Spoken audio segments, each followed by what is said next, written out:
सभी को जय श्री कृष्ण। बोलिए शंकर भगवान की जय, बोलिए लक्ष्मी नारायण भगवान की जय। आइए हम कार्तिक महात्म्य के 17वें अध्याय का श्रवण करें। इसके पूर्व हमने श्रवण किया कि किस तरह भगवान विष्णु ने जलंधर का रूप बना करके वृंदा का प्रतिबद्धता धन को नष्ट किया। इस कारण से वृंदा ने उन्हें श्राप दे दिया और उसके बाद वो आग में भस्म हो गई। अब आगे की कथा श्रवण करते हैं। नारद जी बोलते हैं, इसके बाद जलंधर ने रुद्र का अद्भुत पराक्रम देखा। शिव जी को मोहित करते हुए माया से गौरी की रचना की। रथ पर बैठी हुई गौरी को शिव जी ने रोती तथा निशुंभ आदि देवताओं द्वारा मारी जाती देखा। गौरी की वह दशा देखकर शिव जी उद्गिन मन हो अपने पराक्रम को भूलकर सिर झुकाकर खड़े हो गए। इसके बाद जलंधर ने कर्ण पर्यंत खींचते हुए 3 बाण से शिव जी के सिर, छाती और पेट में वेग से मारा। कुछ क्षण बाद विष्णु द्वारा चेताए जाने पर भी शिव ने उस माया को जान लिया और भयानक रूप धारण करके ज्वाला की माला अर्थात ज्वाला के समूह से अति भयंकर हो गए। उनका अत्यंत भयानक रूप देखकर दैत्य ने उनके सम्मुख खड़े होने का समर्थ भी नहीं हुआ और वह 10 दिशाओं को भाग गए। तब रुद्र ने शुंभ निशुंभ नाम के दैत्यों को श्राप दिया कि तुम मेरे युद्ध से भागे हो, इस कारण गौरी के हाथे मारो जाओगे। जलंधर ने पुनः वेग से पहने बाणों की वर्षा की। तब भूमंडल वान रूपी घोर अंधकार से आच्छादित हो गया। जैसे ही शिव ने उस बाण समूह का वेग से काटा, वैसे ही उस बलि ने परिधि से बैल को मारा। इस प्रहार से रणभूमि में भागा हुआ वह बैल रुद्र के खींचने पर भी रणभूमि में नहीं रुका। तदंतर भयानक शरीर धारण कर शिव ने अति क्रोधित हो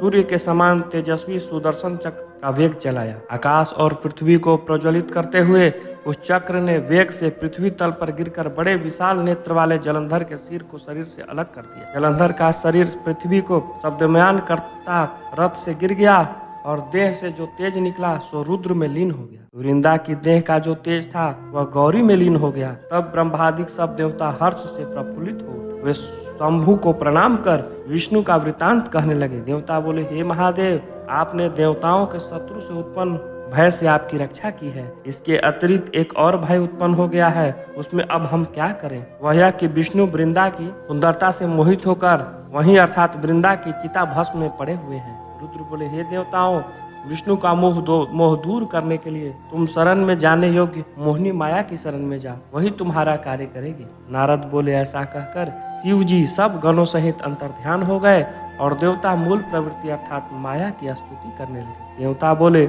जिससे उत्पन्न सतो रजो तमो ये गुण सृष्टि पालन और संहार करते हैं और जिसकी इच्छा से संसार की उत्पत्ति और नाश होता है, उस मूल प्रकृति को हम नमस्कार करते हैं।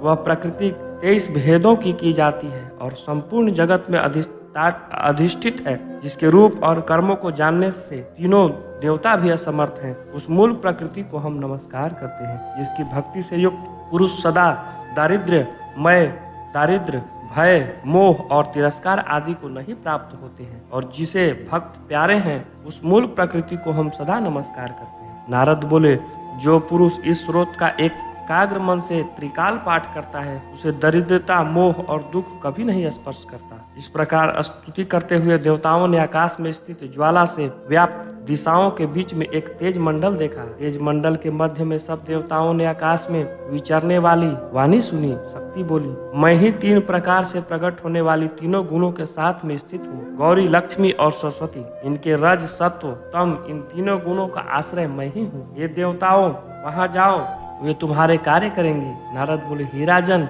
विस्मय से फैले नेत्र वाले देवताओं ने उस वाणी को सुना। उस समय वह तेज अंतर्ध्यान हो गया। इसके बाद उसी वाक्य से प्रेरित सब देवताओं ने गौरी, लक्ष्मी तथा सरस्वती की भक्ति में तन्मय होकर प्रणाम किया।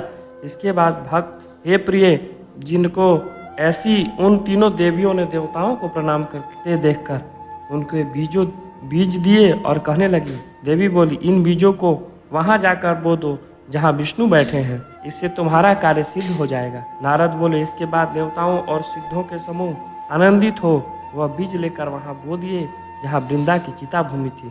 भूमि में दुखी विष्णु भगवान विराजमान थे। यह हमने सत्य वाक्य का महात्म कहा है।